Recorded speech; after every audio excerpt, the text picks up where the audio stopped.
Underrated कोई player नहीं होता, उसे अंडररेटेड बनाया जाता है। बस ये टीवी मीडिया में पूरे दिन बार बार कोई इक्के दुक्के प्लेयर्स के इनिंग्स स्पेल्स दिखाए जाते हैं और सबकी नजरों में उसे ही हीरो बना दिया जाता है। बाकी का सेम कैलिबर वाला प्लेयर अननोटिस्ड रह जाता है और उसे नाम दिया जाता है अंडररेटेड प्लेयर। ये स्टेटमेंट है इंडियन टीम को 2007 टी20 और 2011 का ओडीआई वर्ल्ड कप फाइनल जिताने वाले गौतम गंभीर का। गंभीर वहां टॉप स्कोरर थे पर उन्हें आज तक को क्रेडिट नहीं मिला। आज उन्हें क्रिमिनली अंडररेटेड प्लेयर कहा जाता है। पहले मुझे लगता था कि अंडर अप्रिशिएटेड, अनरिकॉग्नाइज्ड, अननोटिस्ड कह लो या आमतौर पर कहें कि अंडररेटेड प्लेयर्स सिर्फ इंडिया में ही होते हैं। मगर जब मैं रिसर्च करने निकला तो पाया कि दुनिया भरी पड़ी है क्रिकेट के अनसंग अंडररेटेड हीरोज से। हर देश के कोने कोने में अंडररेटेड प्लेयर भरे पड़े हैं। इसका मैं आपको एक प्राइम एग्जांपल देता हूं। हाल ही में खत्म हुई है एशेज, जहां पहले 2 टेस्ट हारकर इंग्लैंड ने हेडिंग्ले टेस्ट में 2 चेंजेस किए थे, जिनमें से एक थे मार्क वुड, जो कि यहाँ मैन ऑफ द मैच थे। ये मैच उनकी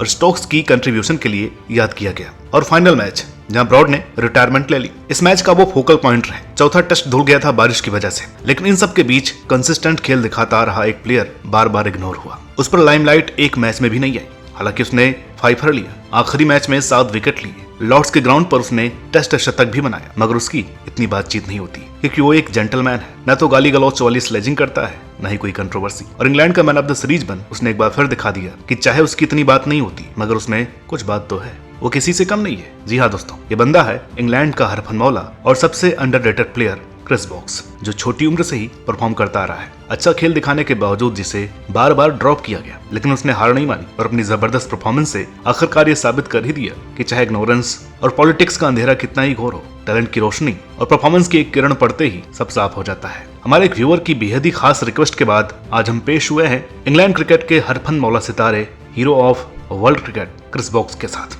क्रिस्टोफर रोजर वोक्स का जन्म 2 मार्च 1989 को बर्मिंघम में हुआ। वोक्स बड़ी छोटी उम्र से क्रिकेट को लेकर बेहद क्लियर थे। जब वो महज 7 साल के थे तो उन्होंने अपने स्कूल के दिनों से 4 Oaks Saints cricket club join कर लिया था। क्रिकेट के साथ साथ वोक्स को फुटबॉल में भी बड़ी रुचि थी। 14 साल की उम्र तक उन्होंने वाल्सल फुटबॉल क्लब में भी प्रोफेशनल कोचिंग ली। वोक्स एक स्टेप चल पहले वारविकशायर की अंडर 15, अंडर 17 और उनकी सेकंड स्ट्रीमिंग टीमों के लिए सालों खेलकर डोमेस्टिक सर्किट तक पहुंचे। अब क्योंकि शुरू से ही वोक्स इतने मेहनती थे, जिन्होंने घंटों ग्राउंड पर पसीना बहाकर अपनी गेम को अलग ही लेवल पर पहुंचा दिया था। उनकी गेंद की जो हरकत थी, जो बड़ी ही सहजता से गज भर वो बॉल को स्विंग कराते थे, ऐसा लगता था कि उनकी उंगलियों में कोई जादू है, जिसके चलते उन्हें द विजार्ड के नाम से भी जाना जाता था। और आगे बढ़कर मौके को दोनों हाथों से भुनाने वाली उनकी ये कला सबको काफी प्रभावित करती। टैलेंट तो उनमें कोट कोट करके भरा था। अपनी बनाना स्विंग के साथ वो उपयोगी बल्लेबाजी का भी अच्छा डायमेंशन देते, जो कि मुश्किल टाइम पर रन बनाया करता। और फील्डिंग में तो वो बवाल थे ही। 2018 का वो पहला साल आया जब वारविकशायर के लिए क्रिस वोक्स को उनके फर्स्ट क्लास करियर में डेब्यू करने का मौका मिला, जहां उन्होंने महज 20 के एवरेज से 42 विकेट उड़ा दिए। कमाल तो खूब कर रहे थे, लेकिन जो इंग्लैंड उस समय स्वान, fin, Collingwood, Tradewell, Anderson, broad जैसे धुरंधरों से सुसज्जित थी, जो कि तीनों फॉर्मेट में टीम की जान थे, ऐसे प्लेयर्स के होते वोक्स को और न ही टीम में जगह मिलने वाली थी, तो उन्होंने एक्स्ट्रा ऑर्डिनरी परफॉर्मेंस करनी शुरू की, विकेटों की झड़ी लगा दी। अगले साल उन्होंने इंग्लैंड लायंस के लिए डेब्यू करते हुए 6 विकेट लिए। इसी सीजन बल्ले से भी 131 की धांसू पारी खेली। महज 3 साल के अंदर अंदर उन्होंने अपने 200 फर्स्ट क्लास विकेट भी पूरे कर लिए और घरेलू क्रिकेट के स्टार बन गए। सीनियर टीम का दरवाजा खटखटा नहीं, तोड़ रहे थे। और इतने सालों की कड़ी मेहनत और गजब की परफॉर्मेंस इसी साल 2011 में रंग लाई, जब वोक्स को इंग्लैंड के लिए व्हाइट बॉल क्रिकेट में डेब्यू करने का मौका मिला। उन्होंने जनवरी में ऑस्ट्रेलिया के ही खिलाफ टी20 और ओडीआई में डेब्यू किया। अपने दूसरे ही ओडीआई में 6 विकेट लेकर उन्होंने अपने टैलेंट की झलक दुनिया भर में पेश की। लेकिन जिस बात का डर था वही हुआ और स्टार खिलाड़ियों से सजी इंग्लैंड की वर्ल्ड कप टीम में वोक्स को कोई जगह नहीं मिली।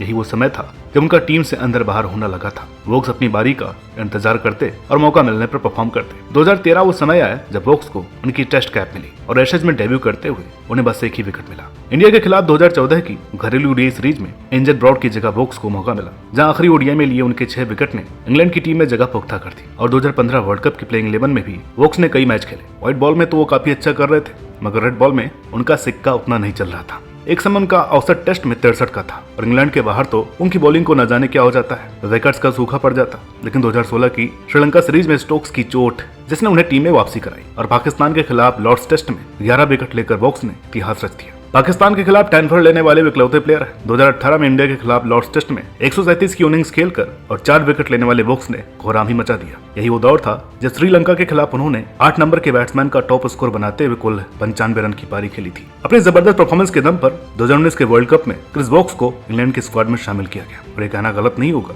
कि इंग्लैंड को वर्ल्ड चैंपियन बनाने में उनका एक अटूट योगदान था। इस वर्ल्ड कप में 11 मैचों में उन्होंने 16 विकेट लिए, 134 रन भी बनाए और कई जबरदस्त कैचेस लेकर शानदार फील्डिंग भी की। इसके बाद वोक्स लगातार 2021 और 22 के टी20 वर्ल्ड कप भी खेले, जहां 2022 में इंग्लैंड टी20 वर्ल्ड कप जीता। इस पॉइंट पर उनका टेस्ट करियर लगभग ओवर माना जा रहा था, क्योंकि लॉकडाउन के बाद हील इंजरी और पिछले साल वेस्ट इंडीज टेस्ट सीरीज के बाद उनके शोल्डर और नी में तगड़ी चोट लगी। घुटने का तो ऑपरेशन तक कराना पड़ा, लेकिन पहले 2 ऐसे झाड़ने के बाद जब कप्तान स्टोक्स और कोच मैकुलम के सेटअप ने उन्हें टीम में शामिल किया, जो कि वोक्स के लिए टर्निंग पॉइंट साबित हुआ। यहाँ वोक्स ने एक बार फिर अपने गुमनाम हो रहे टेस्ट करियर को रिवाइव कर डाला। इस एशेज में 6 पारियों में 19 विकेट लेकर वोक्स ने मैन ऑफ द सीरीज बने। साथ ही बल्ले से भी एशेज में उन्होंने कई बढ़िया इनिंग्स खेली, वो भी अंडर प्रेशर। इंग्लैंड को सीरीज ड्रॉ कराने में जितना योगदान वुड का रहा, वोक्स भी उसमें बराबर के हिस्सेदार थे और अब उन्हें वो रिकॉग्निशन, वो शोहरत मिलने लगी है जिसे वो डिजर्व करते हैं। यही नहीं, 2023 वर्ल्ड कप में जब इंग्लैंड की हालत खराब थी, सब गुड़ गोबर था, वहां भी इनका परफॉर्मेंस खराब नहीं हुआ। 8 मैच में 10 विकेट तो लिए ही,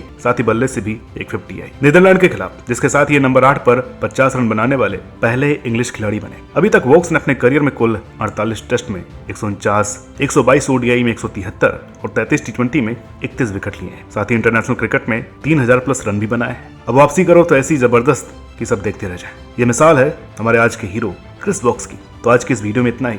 उम्मीद करते हैं वीडियो आपको पसंद आई होगी। वीडियो अच्छी लगी हो तो लाइक करें, शेयर करें। चैनल पर नए हैं तो सब्सक्राइब करना ना भूलें। देखिए, आप सभी की डिमांड हम पूरी करने की कोशिश करते रहते हैं। कम से कम एक वीडियो डेली लाने की हम कोशिश करते हैं। अब आप लोगों के ऊपर है, जितने जल्दी सब्सक्राइबर्स गेन होंगे उतने ही ज्यादा वीडियोस हम इस चैनल पर लेकर के आएंगे। तो अभी तक सब्सक्राइब नहीं किया है तो सब्सक्राइब कर लीजिए। जितने लोग भी इस वीडियोस को देख रहे हैं उसमें से मात्र 20% लोग चैनल को सब्सक्राइब कर रहे हैं, बाकी 80% लोग वैसे ही चले जा रहे हैं। तो आप लोग भी सब्सक्राइब कीजिए। मिलते हैं आपसे अगली वीडियो में, तब तक के लिए नमस्कार।